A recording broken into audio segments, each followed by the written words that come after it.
todos en un mismo porvenir, donde reine la armonía y se restaure la luz. A partir de este momento comienza Encuentros Pedagógicos, la radiorrevista de Renovación Magisterial.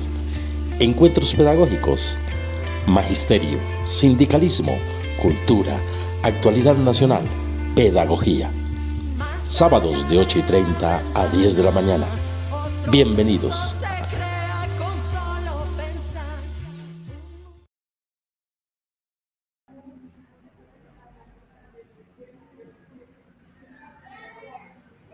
Buenos días, siendo las 8:30 de la mañana, abrimos Encuentros Pedagógicos, la radiorrevista Renovación Magisterial de hoy sábado 23 de agosto. Cada uno de ustedes que nos sintonizan a través de los diferentes medios de comunicación. Hoy los acompaña en la conducción del programa Rocío Porras y con lengua de señas tenemos a Paula Carvajal. Recuerden que pueden sintonizarnos los sábados en Facebook Live en Renovación Magisterial, en TikTok y YouTube de Encuentros Pedagógicos. Visítenos en nuestra página www.renovacionmagisterial.org, donde siempre encontrarán los audios y documentos citados de nuestras entrevistas y las noticias de actualidad del sector docente y de los trabajadores. Síganos también por la cuenta X, @encuentrospedac, @renovacionmac. Bueno, arrancamos esta mañana con Encuentro con la Política, la palabra de Uribe y la campaña del CD. Tenemos para esta intervención, está Consuelo Ahumada, docente investigadora, doctora en Ciencias Políticas, dirigente del colectivo Malú. Muy buenos días, Consuelo. Un saludo para ti, Rocío, para Paula, para todo el equipo de Renovación de Encuentros Pedagógicos y, bueno, por supuesto, para todas las personas que nos están oyendo en todo el país. Bueno, Consuelo, pues, ¿qué significa la orden de libertad de Uribe? Pero también en esos mismos hechos del expresidente se despachó con amenazas, acusaciones. Entonces, ¿qué significan esos señalamientos en pleno inicio de las campañas por la presidencia de la República? Mira, en Colombia, digamos, que digamos nosotros que nos podamos aburrir en cuanto a que no hay noticias, eso nunca pasa. Sí, cada semana, bueno, son especialmente llenas de hechos y de procesos y de cuestiones que hay que analizar. Y bueno, van pasando, pero queda el fondo. ¿Cuál es el fondo de todo esto que me estás preguntando?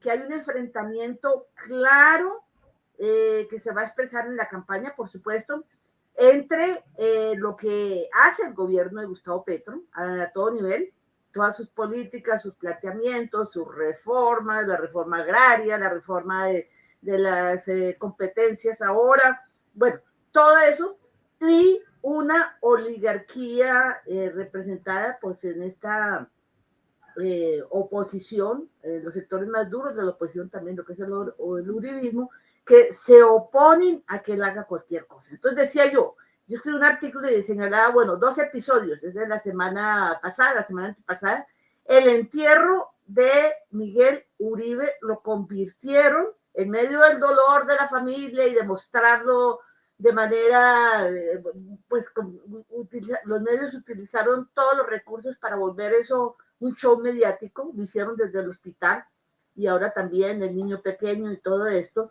lo utilizaron como una plataforma de lanzamiento político. De hecho, el papá de Miguel Uribe ya está de precandidato del Centro Democrático. Están desesperados porque ninguno de sus candidatos sale adelante.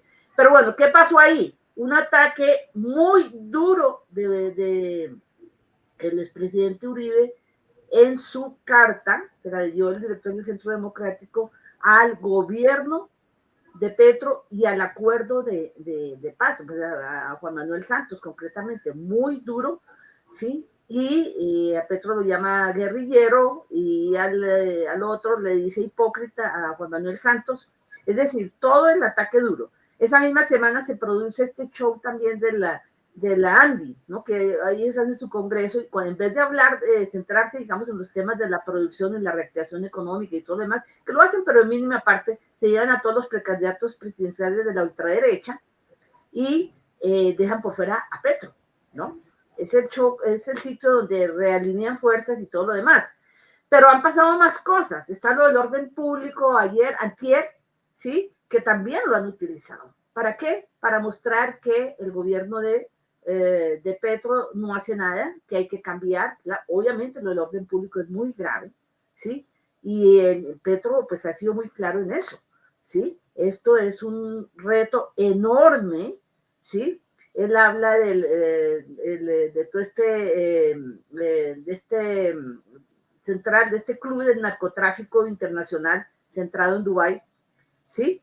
Que son pues narcotraficantes, políticos, sectores financieros de todos lados que están lavando dinero allá y manejando el tema del narcotráfico y sus conexiones con otros países, sobre todo con Colombia y otros países como Ecuador, digámoslo así.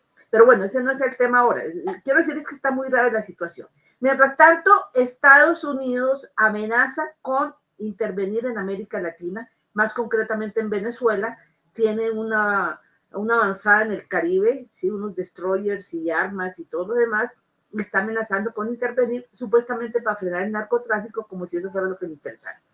Mientras tanto, ¿qué hace la oposición? Bueno, ir a Estados Unidos, hablar con los representantes de Estados Unidos que estuvieron aquí, el subsecretario de Estado, diciéndole que Petro no cumple, que esto es un desorden, que hay que certificarlo, claramente lo dicen. Es decir, todo esto trasciende al entierro, al velorio, al Congreso Nandi, al orden público y todo lo demás, y nosotros, y maestros y maestras, tenemos que tener la claridad suficiente para entender lo que hay detrás. Porque si nos quedamos en los hechos, pues nos quedamos cortos, ¿no? Es decir, todo esto es muy grave, es un ataque directo, ¿sí?, contra la perspectiva de continuar con el proyecto del cambio, ¿sí? Eso no está todavía muy claro. Quienes estamos en época de precandidatos, los procesos están más o menos aclarándose, pero no se han definido 100%. Entonces, estamos ahí y eso es muy importante tenerlo en cuenta. Vuelvo al tema del orden público. Inmediatamente la gente reacciona, bueno, estos asesinos, y se está negociando con ellos. Entonces la pregunta es, lo que pasa es que la memoria es como corta. ¿Cuál es la solución? ¿Volver a la seguridad democrática? Pues eso es lo que quiere la ultraderecha. Recordamos qué fue la seguridad democrática. ¿Recuerdan los maestros y maestras de Colombia qué fue la seguridad democrática? ¿Qué representa Uribe? ¿Ha habido alguna persona que haya atacado más a FECODE y a los sindicatos del magisterio y al magisterio general que Uribe y sus representantes? Incluso en la época de Duque, pues el que más atacaba era pues Duque también, por supuesto, pero Uribe se metía directamente a decir. Por una razón, porque es que los maestros son muy importantes. ¿Qué otro gremio tiene relación directa con la niñez, la juventud, los padres? La comunidad. Y la comunidad en general, educativa y no educativa. Pues estamos hablando de los maestros que viven en la comunidad y que tienen que hablar con todo el mundo. Entonces, por eso, estos esfuerzos de entender las dificultades y no dejarse uno de descorazonar por eso, son muy importantes, ¿sí? El tema no es que Petro lo haya hecho mal, ha cometido errores en todo este proceso de la paz, yo los veo, es claro, pero también ha habido muchos aciertos, ¿sí? Y el principio del cual parte el gobierno de Petro es en un tema clave que es el de la inversión social, la transformación territorial, es decir, a la gente hay que darle garantías sociales mínimas para sustituir los cultivos de uso ilícito. Y eso es difícil cuando no le aprueban el presupuesto, cuando no le aprueban la ley de financiamiento, cuando no le aprueban las reformas, cuando no le aprueban inversión fuerte en esos territorios. Entonces, fíjense, lo que está en juego es muy grande y muy, muy importante. Bueno, nos quedan todavía como 5 minuticos, Consuelo, si nos quieres hablar de otra cosita más adicional o bueno, no sé, porque ha pasado mucho esta semana con todo lo de Uribe, el hijo de Uribe, bueno, toda la derecha, bueno, todo lo que ha salido, bueno, lo que uno ve por TikTok, lo que uno ve por todos lados, ¿no? Sí, ahí está el jefe que me va a hacer alguna No sabía que iba a aparecer. Sí, alguna Consuelo. pregunta para corcharme, sí. A No, ver. no, para dar No sabía. explicación, para contextualizar a la gente, como estabas hablando ahorita del magisterio, y el magisterio pues realmente más del 70% de los docentes son mujeres. Entonces, frente a eso, la pregunta es, para aclarar o comentarle a la gente lo que es el Centro Democrático y qué representa Uribe. Si nosotros nos damos cuenta en la política, lo que ha sido en estos días, esta semana, cuáles han sido los candidatos de Uribe, el difunto pues fue uno. Y uno esperaría que, pues, estando en el Centro Democrático y que hay 3 mujeres que están haciendo la campaña, en este momento el señor sale de presidio y elige a un hombre, o sea, desconoce a las mujeres. Eso tiene un significado grandísimo para que nosotros entendamos qué es en realidad ese señor. Mira, Jairo, sí, habría que explicar eso un poco más, tienes razón. Hay que volver sobre estos temas cada vez, ¿no? Cuando hablábamos de la perspectiva de intervención militar en América Latina y más concretamente Venezuela, la región andina, cuando dicen intervención en Venezuela, hablamos también de impacto sobre Colombia por la enorme frontera que tenemos y la enorme cercanía que tenemos históricamente, ¿no? Con Venezuela. Pero bueno, ¿quién dirige eso? El señor Donald Trump, que es el vocero principal de la ultraderecha y del neofascismo en el mundo. Es decir, partidario de todas estas políticas extremas que se imponen hoy en día, que tienen que ver con perpetuar esa sociedad patriarcal en donde la mujer se reduce al hogar. Incluso la violencia puede darse en el hogar y es una cuestión como del hogar, es lo que dicen la ultraderecha en este sentido, ¿sí? Y bueno, todo el tema de intervención militar, de la guerra, de todo el genocidio de Gaza que no se nos puede olvidar. Mientras estamos hablando, están matando niños, niñas, mujeres, mayores, están matando palestinos, los quieren matar o desalojar del territorio porque quieren hacer negocios con ese territorio tan valioso. Ese es Trump. El aliado principal de Trump aquí y dentro de la oposición es ese sector de ultraderecha. De hecho, uno de los congresistas que vino, Moreno, se reunió con el uribismo después, ¿sí? De origen colombiano, ¿sí? Se reunió con, pues bueno, para coordinar, y están muy coordinados, ¿no? Con esta mafia de la Florida, que son los representantes y senadores de ultraderecha. Entonces, es gravísimo lo que pasa en la perspectiva de que se imponga el centro democrático. No es un partido más, es la ultraderecha. Señalamos lo que hacen con el magisterio, pero señalémoslo con la población en general, ¿sí? Con las mujeres, la exclusión con las mujeres, digamos, lo que representa para la mujer, lo que representa para la población en general, la ultraderecha, que no podríamos profundizar alguna vez, ¿no? La postura frente a las diversidades sexuales, la postura frente a las poblaciones afro, porque son racistas puros, lo que están haciendo con los migrantes, con los niños migrantes, separándolos de los padres, mandándolos a los migrantes sin ninguna prueba a las cárceles tenebrosas del Salvador. Todo eso lo hace la ultraderecha en el mundo, sobre todo la guerra y los grandes negocios. Eso tiene. Entonces, que gane el centro democrático no nos puede ser indiferentes, o que gane o que avance, ¿sí? Todos y todas, no solamente hay que ser maestros, porque todos nos debemos volvernos maestros y maestras para enseñarle a la gente las perspectivas de estas elecciones.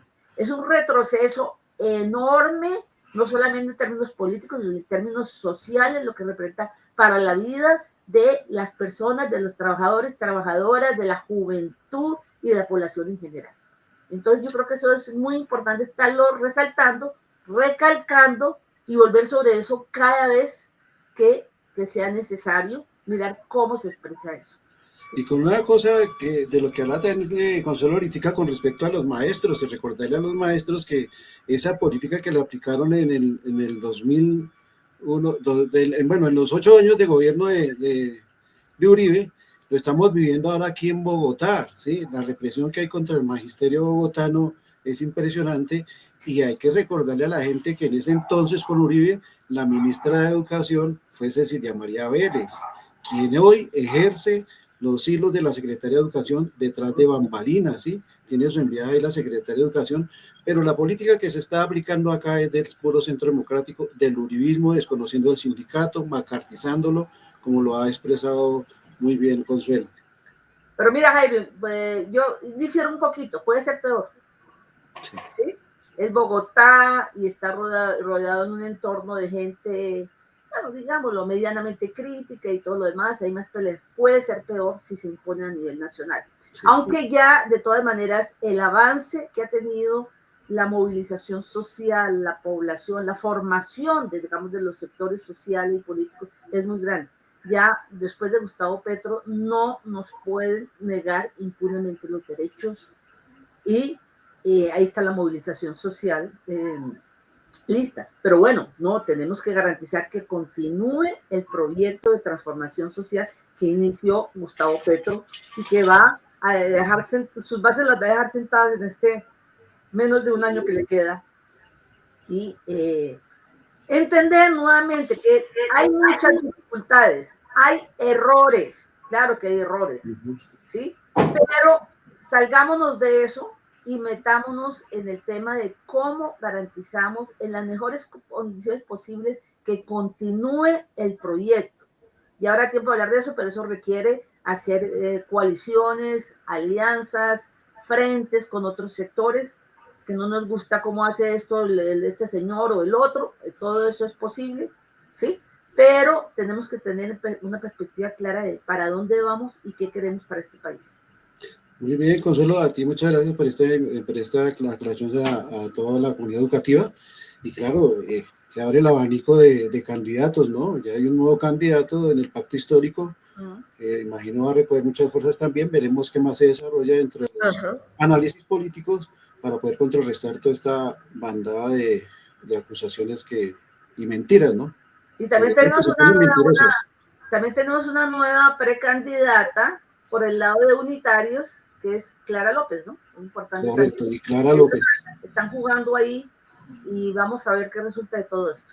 Ok, así es. Entonces todos invitados a estar atentos a todos los nuevos análisis políticos que hay dentro del magisterio. Consuelo, muchas gracias. Consuelo, muchas gracias. A ustedes. Muchísimas gracias, que tengas un feliz fin de semana. Gracias. Bueno, y los invitamos a seguir acompañándonos en estos espacios de pensamiento crítico, gracias a Consuelo Ahumada. Bueno, y vamos entonces con Encuentro con los Trabajadores. Encuentro con el movimiento obrero.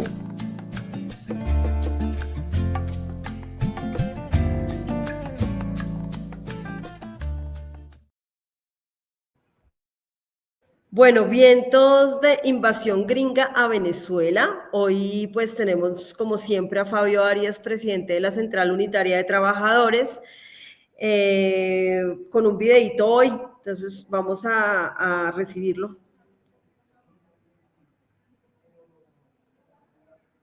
Cordial saludo a todos los maestros y a las maestras y a toda la ciudadanía que ve este programa de encuentros pedagógicos. Muy amables por la invitación a los dirigentes de este encuentros pedagógicos. Cordial saludo para todas y todas. Dos asuntos de la vida nacional e internacional se desarrollaron en esta semana, frente a los cuales la Central Unitaria de Trabajadores ha fijado una posición al respecto. El primero tiene que ver con varios buques de guerra en mares venezolanos frente a las costas de nuestro vecino país, encaminado a amedrentar, a intimidar y a preparar acciones de guerra, de invasión contra el hermano pueblo venezolano, en la perspectiva, según ellos, de que hay un cartel de los soles vinculados al narcotráfico en el gobierno de Nicolás Maduro, que justificaría absolutamente entronizarse en el país, violar la soberanía nacional, cometer exactamente una acción desde el punto de vista internacional de una agresión a un pueblo y a una nación como es Venezuela, que más allá de cualquier interpretación que podamos tener al respecto, corresponde exactamente a un país que debe de resolver sus problemas de acuerdo exactamente a su propia cultura y a su propia normatividad, y no exactamente los Estados Unidos diciendo o desdiciendo cómo es que se tiene que comportar todo el mundo frente a las concepciones imperialistas que siempre ha tenido este país y que en la época del señor Donald Trump se han agudizado y se han profundizado en el querer de ellos. Es la política de guerra que hoy tiene Estados Unidos en el planeta, dado su declive económico en el mundo, dado la pérdida de su hegemonía mundial. Hoy estamos en un mundo multipolar en el cual China y los países de los BRICS le hacen obviamente contrapeso a los Estados Unidos, especialmente en términos económicos, y quieren recuperarla a sangre y fuego, y eso explica esta situación. Desde la Central Unitaria de Trabajadores hemos dicho que una agresión a Venezuela directamente por parte de los Estados Unidos, más allá del bloqueo que hoy tiene, pero una invasión sería una afrenta a todos los pueblos y naciones de América Latina y el Caribe, y muy especialmente en Colombia, porque después de Venezuela seguirá Colombia en esta posición imperialista de los Estados Unidos. Rechazamos y condenamos esta actitud de Donald Trump en esta oportunidad. Y adicionalmente esta semana 2 hechos de violencia muy graves en Colombia. El primero, un carro bomba frente a la estación allí de la Fuerza Aérea que existe en Cali, la Fuerza Aérea Colombiana en Cali, que evidentemente deja varios muertos, entre ellos población civil, y el derrumbe de un helicóptero mediante un dron en Amalfi, Antioquia. Uno y otro son acciones que evidentemente son violentas, generan dolor en ciertos sectores de la población, siempre el pueblo, vinculados exactamente o a la situación de estar vinculados a las Fuerzas Armadas o simplemente ciudadanos de a pie que por alguna circunstancia, como en el caso de Cali, estaban y pasaban por esos lados. Desde ya rechazamos y condenamos esta actitud, estas acciones de violencia que se les han atribuido a las disidencias, que este no es el método y el procedimiento exactamente para atender un reclamo. Creemos que esto es parte integral de una política que quiere generar terror, y especialmente terror en este gobierno, que evidentemente estas acciones le sirven es a la política esta del uribismo, de la extrema derecha, que querrá exactamente decir que este es un gobierno débil frente a los violentos. Pero tenemos que decir y reiterar una y otra vez que nosotros reclamaremos siempre la paz y la vida como los herramientas y los criterios con los cuales se deben atender toda esta grave problemática, especialmente del narcotráfico, y que este es un tema internacional, que se cree que la política antidrogas de los Estados Unidos, que ha fracasado, es la que se debe atender aquí en Colombia. Rechazamos y condenamos estos actos de violencia en Colombia y reiteramos nuestro compromiso con la vida y con la paz.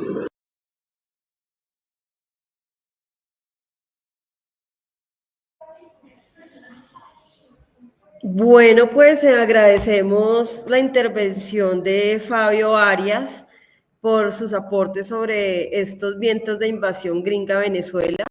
Las palabras de Fabio nos llaman a reflexionar y a la solidaridad con los pueblos de la región. Seguiremos entonces atentos y firmes en la defensa de la soberanía y la paz. Bueno, vamos con saluditos aquí por Facebook. Está conectado en este momento María Elena Figueredo, Flores, Alejandro Bernal y Aniud López. Un saludito para ustedes. Bueno, vamos con la nota del director.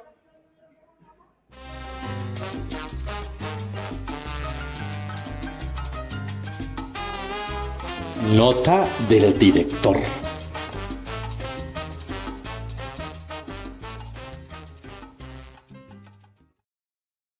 En los toldas de la oposición fascista se promueve el retorno a la guerra. Jairo Castro Ballesteros, delegado del Magisterio de Bogotá, al Comité de Formación Docente, Vamos, Jairo.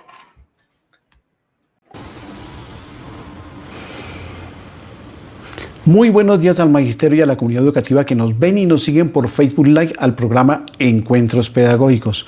Un saludo a todos los que nos siguen por nuestras redes de TikTok y YouTube en Colombia y en el exterior.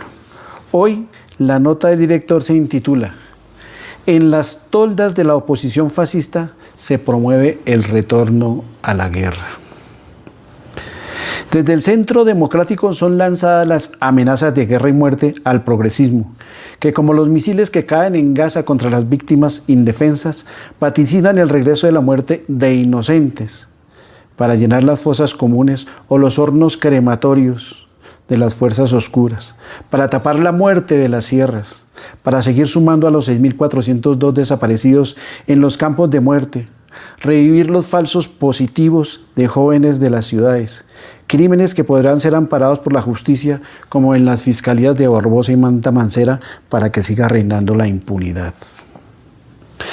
No plantean un retorno a la vida para vivir en paz.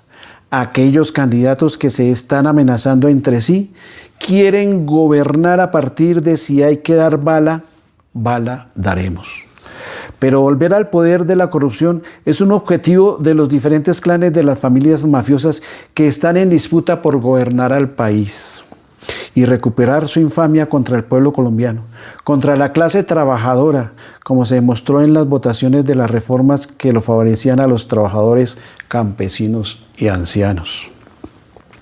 Para ello, entablan conversaciones de cómo va a ser la recuperación del país, con fuerzas de guerra foráneas. Buscan el apoyo de los gringos, el apoyo de esa muerte viajera que ha navegado impunemente por el mundo, que en estos días masacra a niños en Gaza, que está metida en la guerra de Ucrania contra Rusia, que ha acabado de esta forma con la democracia en países de África, Europa, en América del Norte, del Centro, en el Sur, y que ahora amenaza a Venezuela. Quizás porque necesitan del petróleo de este país o porque tiene tierras raras. Por ello, criminalizan al gobierno del hermano país y poderlo tumbar de esta manera. Cualquiera de los clanes mafiosos con sus candidatos quiere ser el títere preferido del fascista mono que aborrece a los latinos, incluso a los que los han apoyado en Estados Unidos y que después de haberlo apoyado les dio la patada en el trasero y los mandó a comer de lo que estaba haciendo el viejito en la letrina. En la carrera entre los candidatos por ser el títere preferido de Trump, no hay un discurso ni propuesta de una economía para que el país siga en el ascenso en que se encuentra con el gobierno progresista. Es lo contrario. Recuperar para ellos el país es volver a recuperar las tierras que se le han devuelto a los desplazados. Tumbar la reforma laboral, es decir, volver a quitar las horas nocturnas y los dominicales, por ejemplo. Y a los viejitos quitarles el mínimo vital y volver a la limosna de familias en acción. En esta propuesta de la mal llamada recuperación del país, el compromiso de las alcaldías como la de Medellín están comprometidas al 100%. Están comprometidas con ese nefasto proyecto. El alcalde Fico, que durante sus administraciones como la de Fajardo han estado ligadas a los acuerdos del Clan del Golfo, uno de los grupos más temibles y terroristas que se fortaleció con los acuerdos de Uribe Vélez y las autodefensas en Colombia, y que según el presidente Petro hacen parte de una alianza internacional del crimen organizado. En su afán de desconocer los logros del progresismo, se han autoproclamado gestor de varias ayudas y desarrollos económicos que son del gobierno nacional y que el muy ridículo alcalde sin hacer nada se las atribuye como logros de su alcaldía.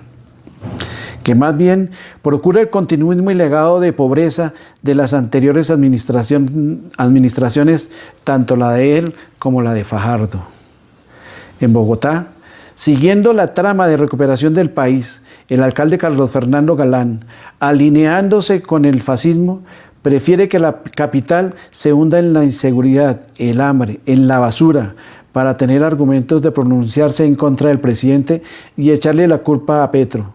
Todo es culpa de Petro, de los que deja de hacer él como alcalde de la capital. Le puede más el odio y prefiere la infamia contra el presidente que gobernar para los bogotanos, para llevar a la ciudad a un mejor vivir en paz con justicia social. La prioridad la ha centrado en los mandatos de Peñalosa y Claudia López, en los proyectos que le dé más réditos económicos para los amigos que le dieron la plata de campaña. El agradecimiento es que son los ganadores de los contratos millonarios, como el de la Secretaría de Educación del Distrito, a la Fundación United Way de Cecilia María Vélez, la carta uribista en el mandato de Galán. Además, no solo es que tenga el contrato, sino que es el partido que tiene el control de la Secretaría de Educación con la secretaria Isabel Segovia, garantía de los postulados de Cecilia María, como el de no pagar salarios a los que protestan, o no tenemos nada que negociar, que pronunció cuando era ministra de Educación, y que ahora practica Isabel Segovia en contra de los profesores de Bogotá, que están de acuerdo con las reformas sociales y que salieron a respaldar en las marchas convocadas por las centrales obreras. Por ejercer los derechos constitucionales de libre asociación sindical y el derecho a la protesta, a los maestros les descontaron un día de salario. La tesis del fascismo, esgrimidas por Cecilia María Vélez, queriendo amedrentar el sindicalismo, se están ejecutando por la actual secretaria de Educación, con gran despliegue de desprecio hacia los profesores del distrito, manifestado en las mesas de trabajo laborales con la Asociación Distrital de Trabajadores de la Educación, en donde no hace presencia, sino que envía a su lugarteniente incondicional y adoctrinado Sarria para que se ejecute el legado de la otrora ministra de Educación, de la Seguridad Democrática, de los 6.402 desaparecidos. Todo este improperio orquestado desde las alcaldías y gobernaciones emanguala con las campañas de los clanes mafiosos y fascistas en contra de las expresiones democráticas por la vida y por la paz del gobierno del cambio, para querer dar un golpe de Estado con una narrativa que desconoce los logros y avances del país en todos los sectores económicos, pero sí invitan a la guerra, a hacer trizas los acuerdos de paz para justificar la muerte y desaparición de jóvenes, campesinos y campesinas, líderes sociales en donde ha llegado la vida. A ellos ni un voto más, no a la guerra, no a la muerte, por la paz con justicia social, todos los votos de amor, de ternura y de vida por el progresismo. Muchas gracias, nos vemos dentro de 8 días en otra nota del director.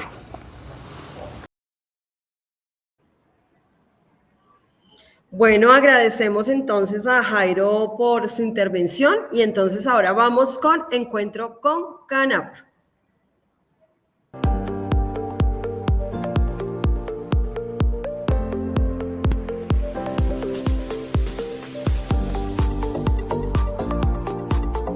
Canapro, solidaridad que hace vida. Canapro, solidaridad que hace vida. Hoy en esta mañana tenemos a Jonathan Pardo, jefe del Comité Ambiental de Canapro. Muy buenos días, Jonathan, ¿cómo estás? Hola, buenos días, ¿cómo estás? ¿Me escucha bien? Sí, señor, muy bien. Bueno, Jonathan, acerca del concurso de ecocolegios, que es un gran evento de Canapro, ¿quiénes pueden participar y cuáles son los requisitos y categorías? Bueno, muchas gracias por la invitación.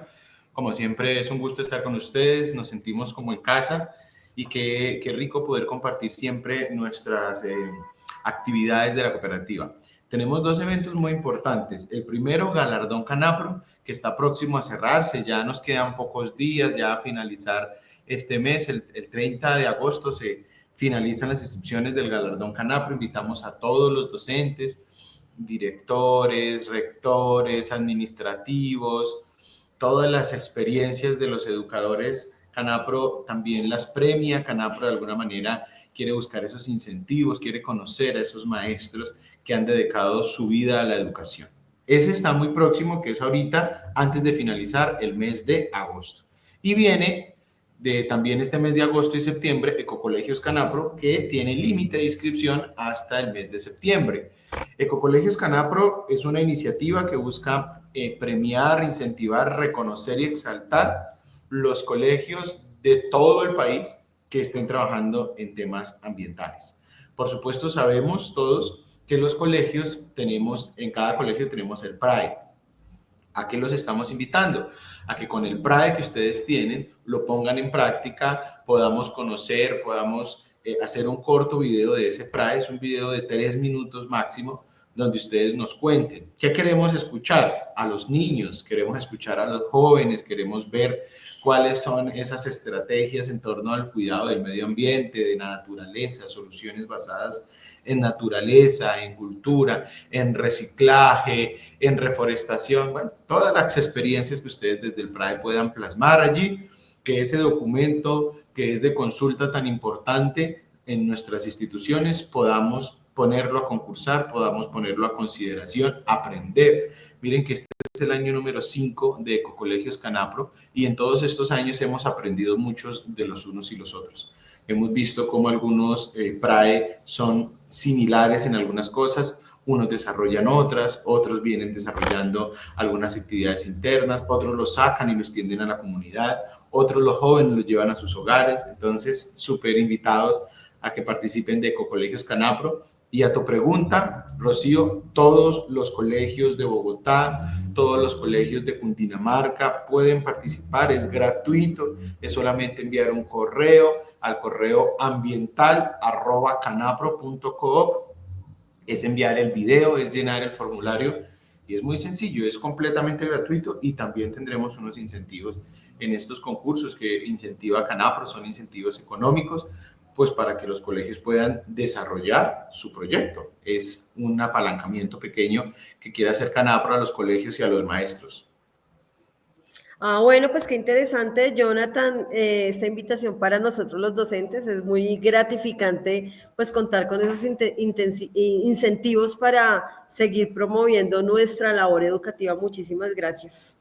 A ustedes muchas gracias, a nuestro compañero Jairo, que también nos acompaña en todos los procesos ambientales, la nota del director hoy tan interesante, invitarlos a que sigamos siendo cada día más oyentes y más seguidores pues, de este canal, que es de los educadores, de las cooperativas, de quienes estamos en todo este sector solidario, cooperativo y educativo. Así que muchas gracias por la invitación y no olviden que somos Canapro, Solidaridad que hace vida, y que tenemos hasta agosto para inscribirnos a un concurso y hasta septiembre para inscribir a nuestros colegios en el otro concurso de Ecocolegios. Los esperamos. Ok, oye, muchísimas gracias. Que tengas un muy feliz fin de semana. Gracias. Bueno, y vamos con encuentros con el preescolar. Ale, ale, la vida está por empezar. Ale, ale, no hay que perderse ni un segundo. Hay que inventarse 1000 pretextos y canta. Encuentro con el preescolar. Bueno, revista Experiencias y Saberes en el Preescolar. Fiesta pedagógica en este 2025. Hoy nos acompaña, pues como siempre, Heidi Quijano, asesora del CEIC, ADE, integrante del colectivo Guaguataqui. Muy buenos días, Heidi, ¿cómo estás? Muy buenos días, Rocío. Muy bien. ¿Me escuchan? Sí, se escucha bien. Bueno, perfecto. Bueno, además del colectivo Guaguataqui, parte del equipo grandioso de renovación magisterial. Eso sí, dejémoslo claro desde el inicio. Bueno, Rocío, te quiero contar que en esta semana estuvimos acompañando varios colegios y en uno de ellos, mira que hay una tarea súper importante que se pusieron la camiseta las maestras de preescolar, y con la invitación a ampliar que se la pongan toda la institución, porque los colegios y los compañeros docentes deben entender que el preescolar no es asunto solo de las profes de preescolar. Lo que pasa en preescolar después va a causar estragos en primaria y en bachillerato. Entonces, por eso es tan importante que nosotros apoyemos siempre el preescolar. Por allí es que se abren las puertas de las matrículas, de los procesos educativos y demás. ¿Qué pasa en este momento? Además de tener estos proyectos como de la mano contigo y Unity Way que viene ahí inmerso, van a llegar más. ¿Por qué? Porque esto es simplemente un pago de favores, es para sacar la platica fácilmente y para imponernos unas evaluaciones a los maestros que no, para decir que la educación pública no sirve y seguir respaldando ese cuentico del bono escolar.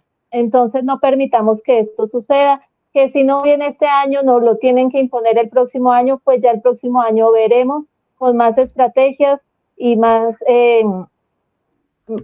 más iniciativas que vamos a hacer en contra de estos procesos. Lo otro, matrícula pues está muy bajita, no solamente en preescolar, sino en todo, pero obviamente pues el preescolar se siente más porque hay cada vez menos niños para los jardines, pero imagínate que ahora le dio a la Secretaría de Educación hacer un montón de jardines infantiles de integración social, y ya sabemos lo que pasó en integración social con nuestras compañeras.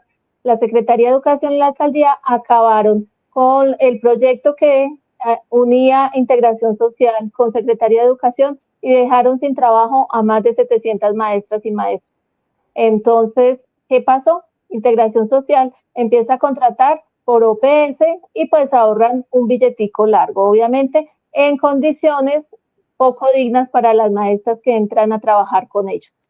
Entonces, debemos unirnos, fortalecer esa matrícula, mostrar que el sector educación, nosotros en los colegios damos y enseñamos y allí se aprende. Allí no es una institución de cuidado, de que solamente los tenemos allí cuidados, les damos desayuno, les damos comida y los ponemos a dormir y los mantenemos allí. No, nosotros somos educadores y lo que hacemos en los colegios y en las instituciones es totalmente diferente a lo que hace integración social, y eso es un plus que debemos mostrarlo a todos los padres de familia, a toda la comunidad. Entonces, esa es la invitación el día de hoy. Continuemos fortaleciendo el preescolar, continuemos fortaleciendo la matrícula, que no nos cierren más cursos por ese cuento de la matrícula. Tenemos que recordar que prejardín y jardín son máximo, ahí no hablamos de mínimo, hablamos de un máximo de 20 y transición 25. Entonces, con esto debemos seguir trabajando y fortaleciendo. Y obviamente, Rocío, seguir invitando a todas las maestras y maestros, a todos los alumnos y estudiantes de las licenciaturas que estamos empezando a preparar el Congreso de Arte y Educación Inicial. ¿Con quién vamos? Vamos Colectivo Guaguataki, Revista de Experiencias y Saberes, y vamos con el Colectivo Rayuela, que es parte de la Universidad Pedagógica Nacional de la Licenciatura de Arte. Entonces les voy a dejar esta invitación. Sergio, si me regalas el video.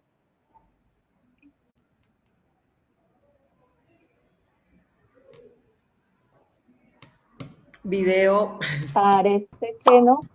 Ya. Sí, vale. Este año vamos con la revista número 6, pero tenemos una gran sorpresa, porque esta revista es el preámbulo del primer Congreso Pedagógico de Artes y Educación Preescolar. Es la primera fiesta pedagógica para todos y para todas. ¿Qué vamos a hacer allí? Pues vamos a compartir nuestros saberes, nuestras experiencias, esas experiencias que a veces quedan en el aula y que no trascienden las paredes de nuestras instituciones. Todas esas ideas y propuestas que tenemos como maestros y como maestras. ¿Qué vamos a hacer entonces? Vamos a empezar con una escritura. La escritura de nuestros artículos para la revista. Pero este año te invitamos a escribir como quien cuenta un secreto de la infancia, como quien recuerda una danza o comparte una siembra, con belleza, con ética y con ternura. Cada escrito es un regalo para la comunidad que celebra otras posibilidades de enseñar. Y también es muy importante que escojas una línea temática. Tenemos varias y escúchalas bien porque estas abarcan todos los aspectos que tenemos en la educación inicial y en el arte. Los ejes temáticos son el arte como lenguaje originario en la infancia, expresiones artísticas, inclusión y diversidad desde el arte, formación docente en arte, retos y posibilidades, narrativas, literatura y juego como mundos posibles, exploración del medio y la ciudadanía. Tú, como maestro de artes, tienes la posibilidad de contarnos qué experiencias podríamos realizar en el preescolar. Y tú, como profesora de preescolar, cuéntanos desde dónde abarcas tú todas esas posibilidades artísticas. Esta fiesta es para integrar esos saberes y que los profes de arte se vayan fortalecidos con las prácticas de primera infancia y las profesoras de primera infancia salgan con muchos saberes y muchas nuevas propuestas de los lenguajes del arte. ¿A dónde debes enviar el correo? Lo debes enviar al correo experienciasysaberespreescolar@gmail.com con los siguientes datos. Son muy sencillos. El título del artículo, la línea temática a la que te vas a inscribir, los nombres del autor o de los autores, un resumen de 250 palabras. Si ya tienes el artículo elaborado, envíalo. Las referencias bibliográficas, las palabras claves, pueden ser 3, pueden ser 5, y un currículo breve del autor o de los autores. Tipo de letra Arial 12, interlineado 1.5, imágenes de 2.5. Los compartires pedagógicos los debes enviar hasta el 30 de agosto. Allí haremos una primera selección donde revisaremos las propuestas e iniciaremos ese acompañamiento en la escritura, tanto para los artículos enviados como para las propuestas. La idea es que los participantes que salgan en la revista sean estos artículos las ponencias que van a llevar al primer congreso, a la primera fiesta, al primer compartir pedagógico de las artes y primera infancia. ¿De quiénes somos? Somos el colectivo Guaguataqui, la revista Experiencias y Saberes en el Preescolar y el colectivo Rayuela, que son maestros y maestras de educación artística de la Universidad Pedagógica Nacional. Vamos todos a este compartir. Los invitamos a que iniciemos la fiesta. Bueno, agradecemos a Heidi Quijano, sí, lideresa de nuestro equipo de Renovación Magisterial, Heidi, sí, ya sí, obviamente, por esa experiencia que nos estás contando y lo que viene, ¿no? Entonces, muchísimas gracias, Heidi. Gracias, Rocío. Invitamos a todos, ya saben, si no tienen el artículo todavía listo, envíenos esa propuesta, ese resumen de 200 palabras máximo y lo vamos trabajando. Entonces, todos bienvenidos y bienvenidas a iniciar la fiesta. Bueno, Heidi, muchísimas gracias y bueno, que tengas un muy feliz fin de semana.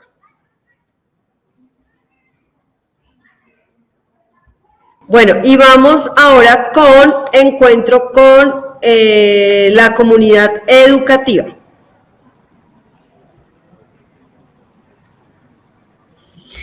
Bueno, hoy nos acompaña en comunidad educativa, vamos a hablar sobre la evaluación del ascenso como el proceso y cómo el proceso, las exigencias del gobierno. Entonces, para ello tenemos a Gonzalo Puin, coordinador de prensa de FECODE. ¿Cómo estás, Gonzalo?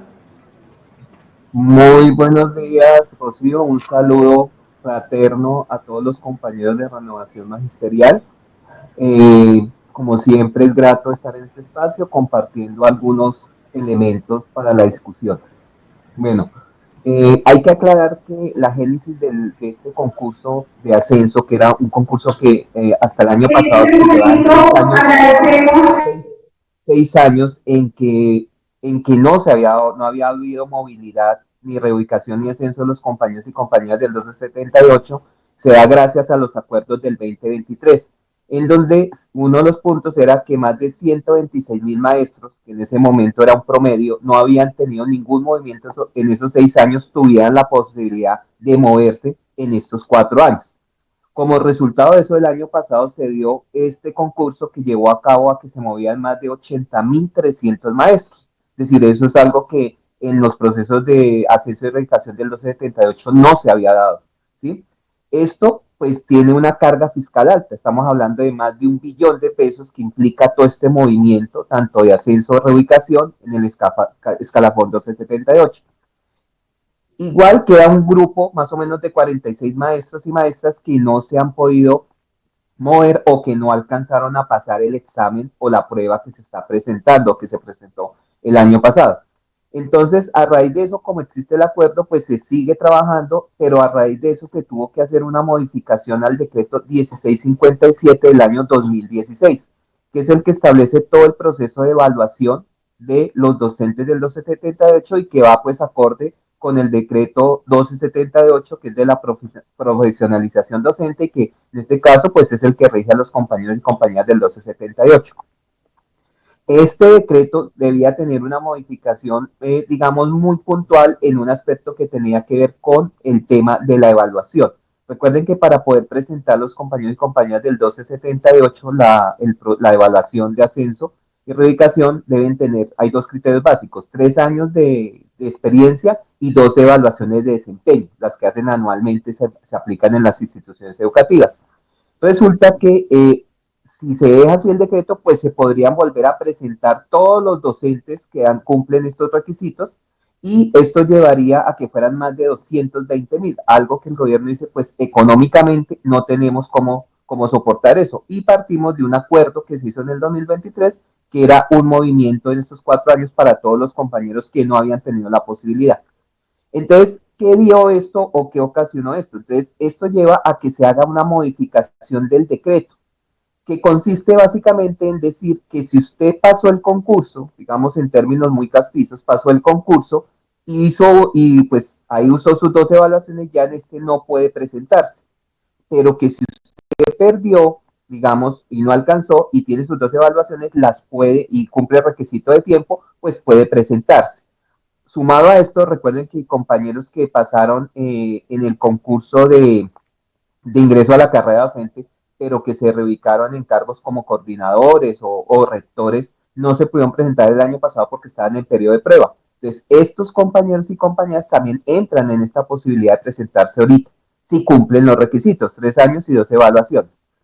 ¿Qué pasa? Que en este momento, este decreto ha tenido un ir y venir en el Ministerio de Hacienda y el Ministerio de Educación Nacional. ¿Por qué? Porque recuerden que el Ministerio de Hacienda es el que establece el tema de presupuesto, es decir, el dinero. Sabemos muy bien que ahí es donde está frenado. En este momento la firma que falta es del Ministerio de Hacienda, ¿sí? Y pues en este sentido la Federación y el Comité Ejecutivo han sido muy claros en la exigencia de que se cumpla con estos tiempos, ya que ustedes saben que hay un presupuesto asignado para este concurso. ¿Qué pasa? Que si este concurso no sale, esta resolución no sale ajustada y este decreto no se ajusta y no sale la resolución de convocatoria en agosto o máximo la primera semana de septiembre, puede ser que se vaya para el otro año.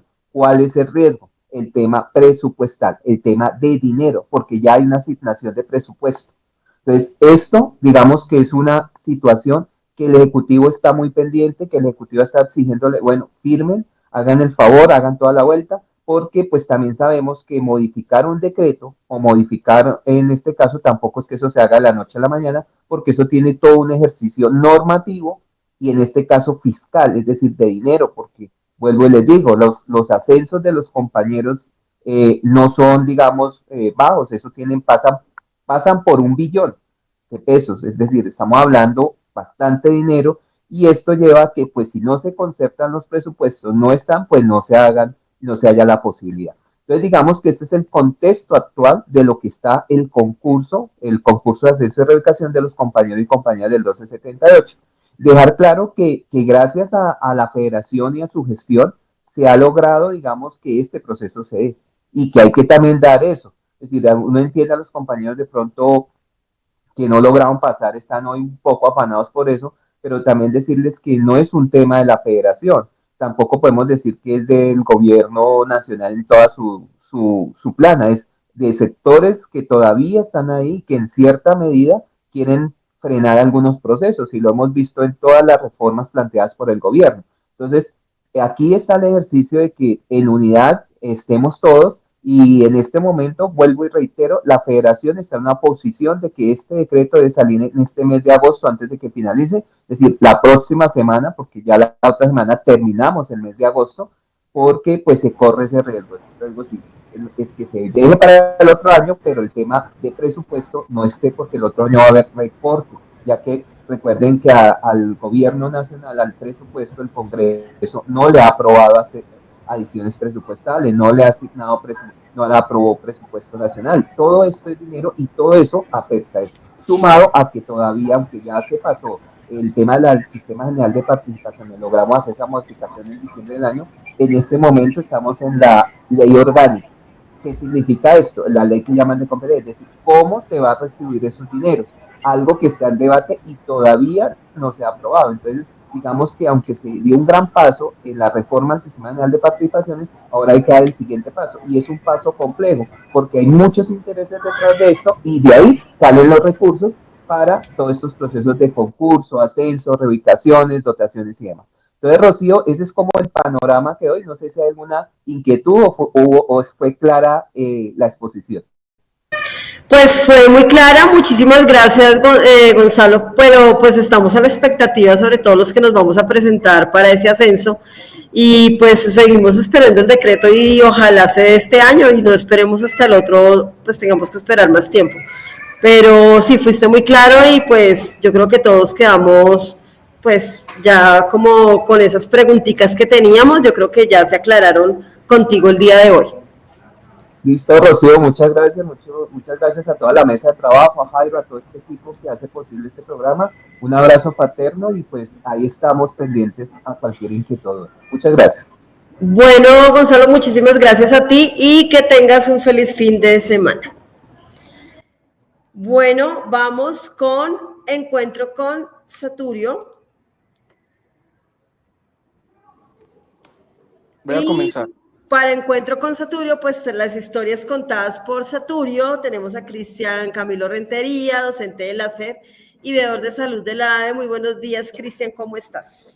Muy buenos días para toda la audiencia, muy buenos días, Rocío, muy buenos días, compañeros. ¿Cómo estás, hombre, Rocío, en esta hermosa tarde santafereña?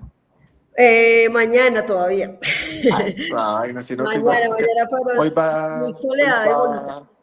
Es que hoy va a ganar el Independiente Santa Fe nuevamente, pero bueno. Bueno. Sigamos. No soy hincha de equipos, entonces no. No, tranquilo.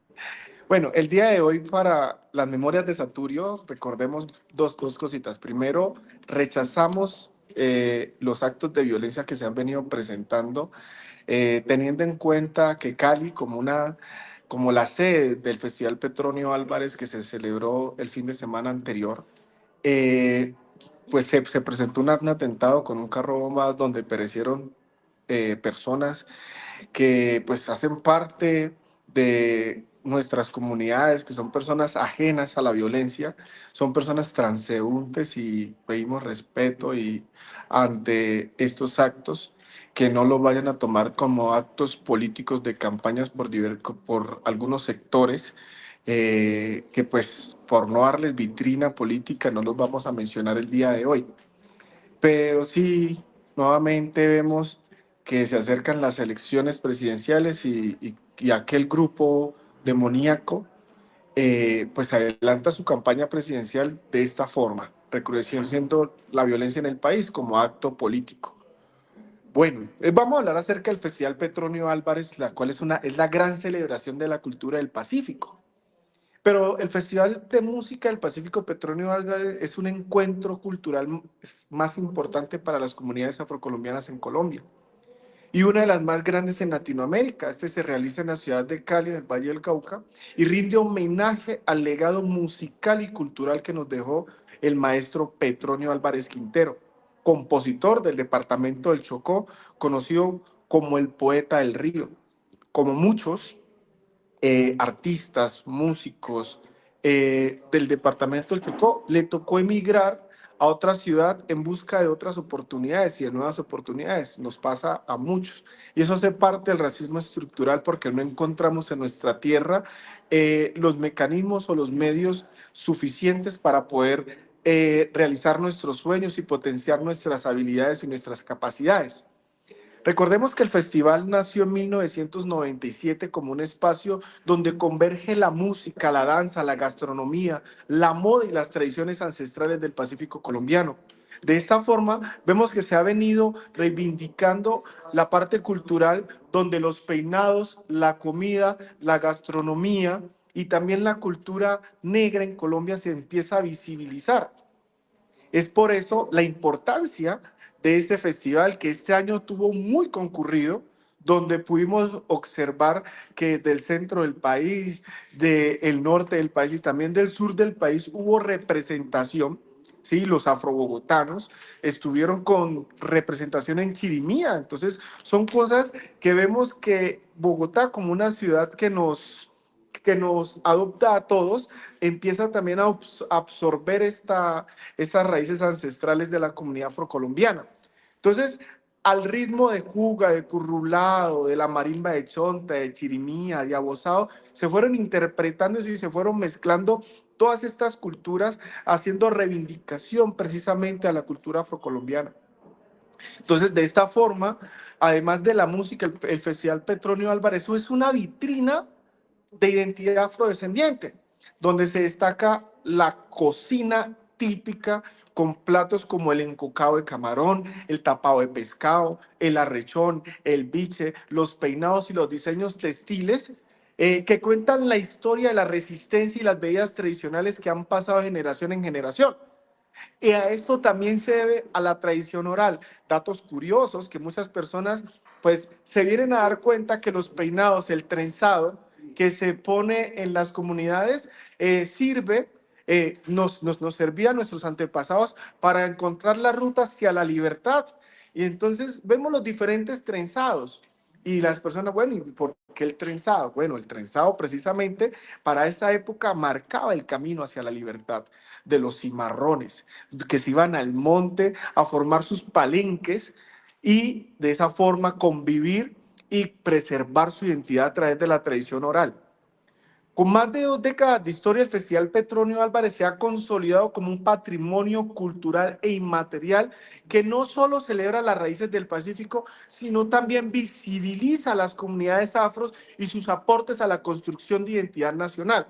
Y vemos cómo se relaciona cuando vamos al Cauca y vemos la parte del Cauca dentro del Festival Petronio Álvarez, que hemos reconocido en el Cauca que anteriormente era un departamento reconocido por los cultivos de coca, pero vemos cómo dentro de su transición llegó el cacao. Y, o sea, llegaron dulces de cacao, el biche con sabor a cacao, ¿sí? Y vemos cómo esa transformación ha ayudado precisamente a disminuir la violencia en esos territorios que en muchas ocasiones hemos olvidado y es inhóspito. Entonces, una invitación para que nos vayamos programando para el próximo año a participar de las festividades del Petronio Álvarez y de las diferentes festividades que se presentan de aquí hasta final de año.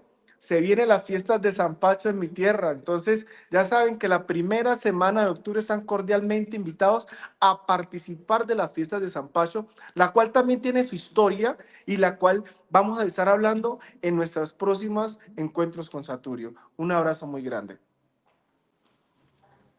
Bueno, Cristian, muchísimas gracias por tu intervención.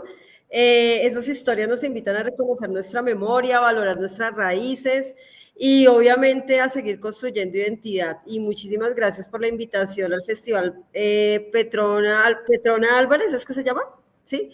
Y el Festival Petronio Álvarez el próximo año y a las festividades de San Pacho. De San Pacho, que son muy conocidas por el tiempo que duran.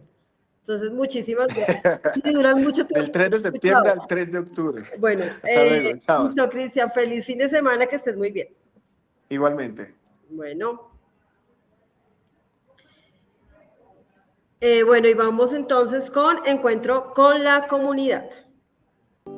pasar haciendo caminos. Encuentro con la comunidad educativa y el magisterio. Seguí la gloria. Bueno, y estamos con encuentro con la comunidad educativa y el magisterio. Tenemos el séptimo encuentro del movimiento pedagógico latinoamericano y otras novedades. Encuentro del movimiento pedagógico latinoamericano y otras novedades, y tenemos a Miguel Ángel Pardo Romero, integrante del Comité Ejecutivo de FECODE, Comisión de Política Educativa y secretario de Prensa.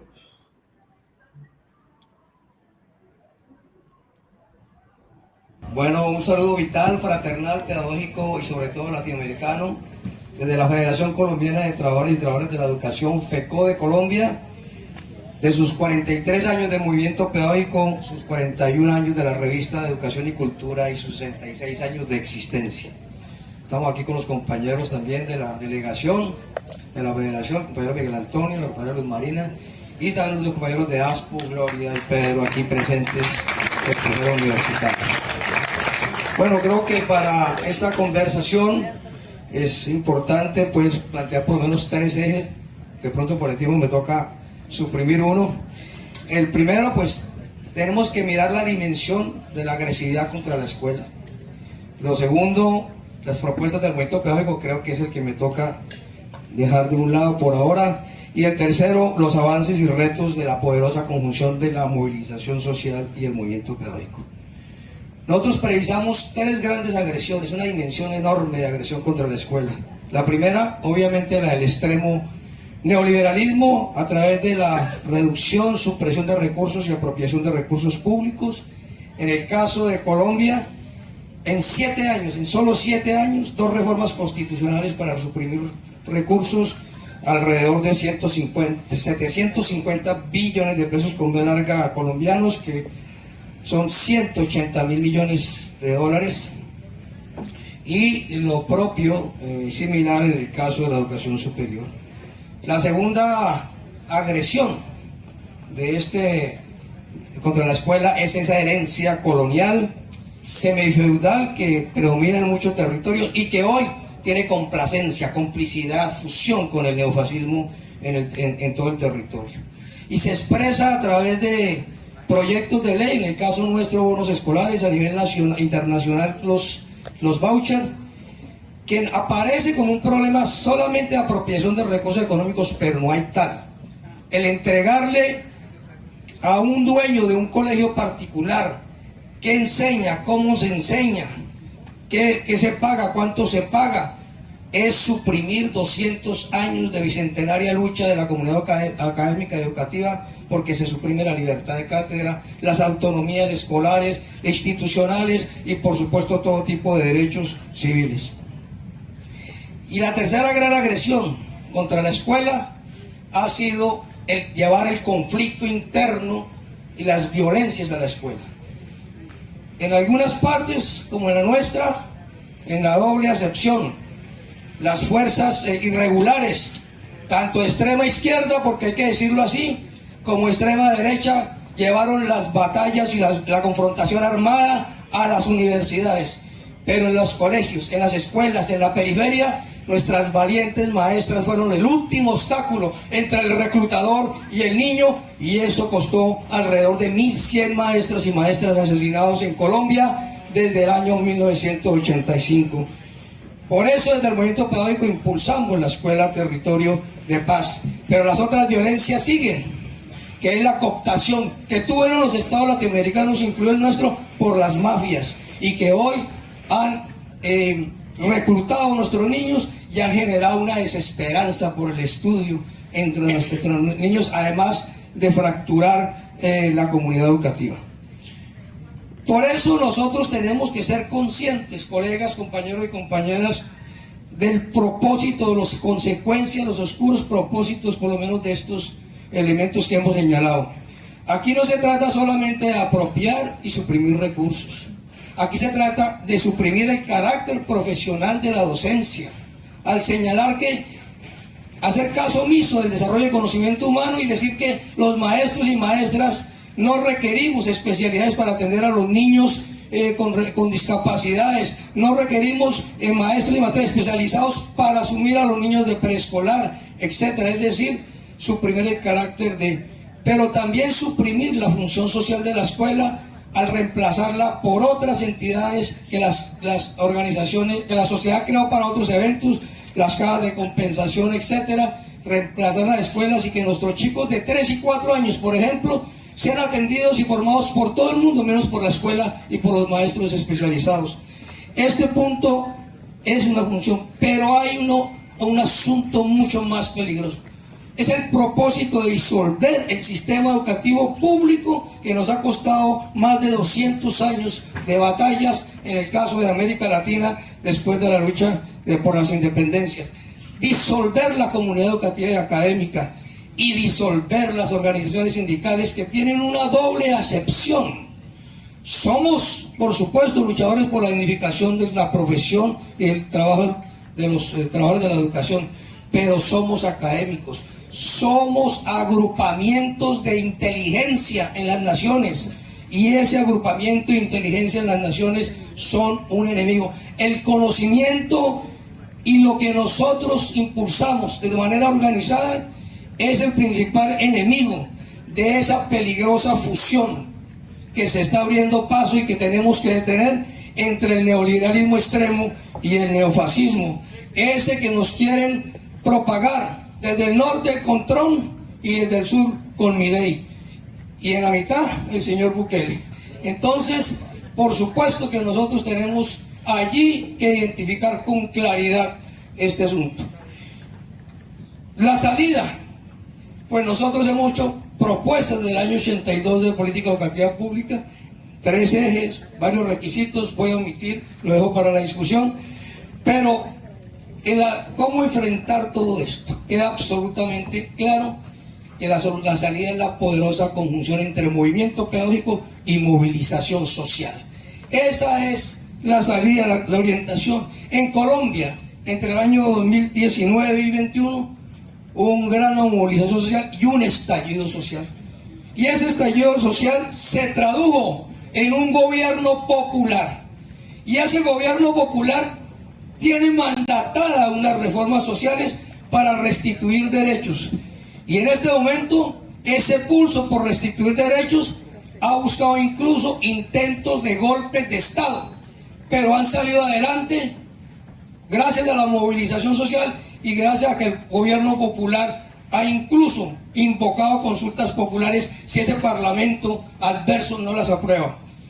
En el caso de educación, 2 reformas claves en este momento. Una sobre financiamiento. Por primera vez, durante 3 años seguidos, educación pasa a ser el primer rubro de inversión del presupuesto general de la nación 2024, 2025 y ahorita estamos batallando para que quede en el 2026. Aspiramos en primer lugar a ello. Y segundo, después de 22 años de lucha, hemos logrado aprobar una reforma constitucional para restituir los recursos que le han suprimido entre el 2002 y el 2025 a educación, que alcanzaron la cifra astronómica en el caso nuestro, de 750 billones de pesos, ya he dicho, y 180 mil millones de dólares. En ese orden de ideas, esta batalla que hemos desarrollado hoy sigue, como se dice, en noticia en desarrollo, porque ese acto legislativo en el cual hemos elevado a categoría de financiación como derecho a la educación, la salud, el agua potable, el saneamiento básico, esa reforma constitucional tiene hoy que reglamentarse vía una ley orgánica que será la que genere la movilización en este momento en todo el país para materializar esa conquista después de 22 años.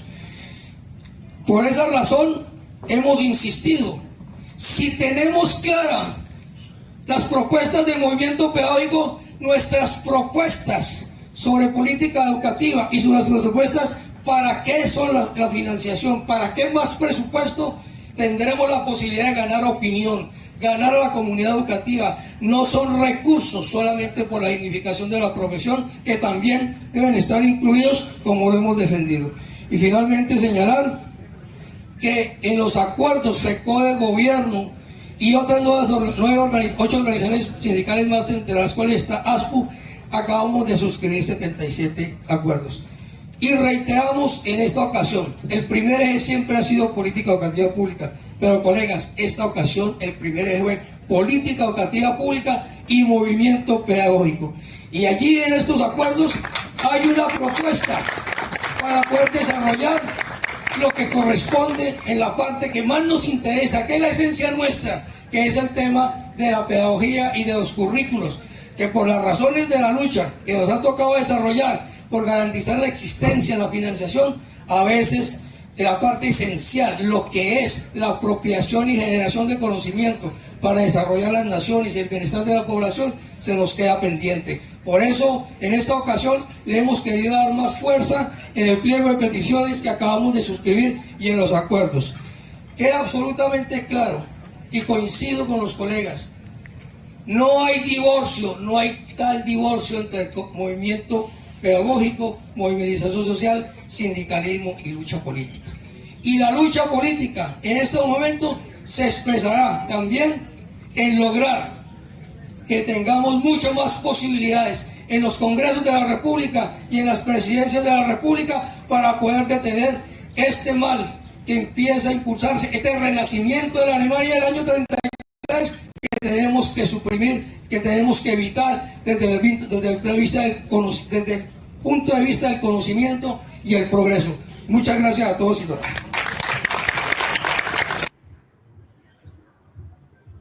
Bueno, entonces agradecemos a Miguel Ángel Pardo Romero, pues queda claro que en el 7º encuentro del Movimiento Pedagógico Latinoamericano no es solo un espacio de balance, sino una invitación a seguir construyendo juntos una educación transformadora, que estas novedades nos impulsen a mantener viva la pedagogía crítica y el compromiso del magisterio con nuestros pueblos. Bueno, vamos a una notica de salud para todos nuestros compañeros del magisterio. Pues recordarles que ya se puede hacer la libre elección del prestador de salud primaria. Recuerden que tenemos plazo hasta el jueves 28 de agosto de este año. Elegir de manera autónoma y no permitir que el FOMAC decida por nosotros. Recuerden que está pues la IPS con subsidio, Servisalud, Servimed y las subredes Centro, Oriente, Norte, Sur, Suroccidente. Y pues en redes y en la página y en todos los grupos de WhatsApp pues está el link. Importante pues difundir esta información porque pues la idea es que todos podamos llenar el formulario para que no decidan por nosotros. También pues está un poquito colapsado. La idea sería que los docentes, yo he hecho ya la gestión con varios docentes, ya que yo también soy veedora de salud, y les he ayudado, digamos, de tipo madrugada, medianoche, para poder llenar el formulario sin ningún inconveniente. El formulario realmente se llena en 1 minuto si tenemos muy buena conexión en internet. Entonces, pues eso era para terminar nuestro querido programa hoy. También queremos enviarle un saludito a Rafael Pozos por su recuperación, su pronta recuperación. Ya sabemos que está ahí evolucionando muy bien, pero pues queremos enviarle un saludito desde Renovación Magisterial, Encuentros Pedagógicos. Entonces, agradecemos entonces a todos por su sintonía, a todo el equipo de Renovación Magisterial en Colombia, a nuestro director Jairo Castro Ballesteros. ¿No termino todavía? No, ya terminamos, sino que me acordaste con los saludos a Rafa, que un abrazo para él y que pronta recuperación, pero igualmente también a nuestro querido y recordado camarada Héctor Emilio, que también ayer estuvo en intervención quirúrgica, esperamos que hoy esté mejorando, y un abrazo para los dos compañeros, que una pronta recuperación para volverlo a tener aquí en Renovación Magisterial y Encuentros Pedagógicos. Un abrazo para los dos, Héctor y Rafa. Gracias, Rochi. Bueno, entonces un saludito para Héctor también y Rafa, los queremos muchísimo y esperamos que estén muy bien muy pronto. Entonces, ahora sí, agradecemos a todos ustedes por su sintonía, a todo el equipo de Renovación Magisterial en Colombia, nuestro director Jairo Castro Ballesteros, nuestro productor Sergio Camilo Castro, en lengua de señas nos acompañó Paula Carvajal y recuerden que todos los sábados continuamos en su compañía de 8:30 a 10 de la mañana y les habló Rocío Porras Torres. Que tengan un muy, muy feliz fin de semana, que estén muy bien.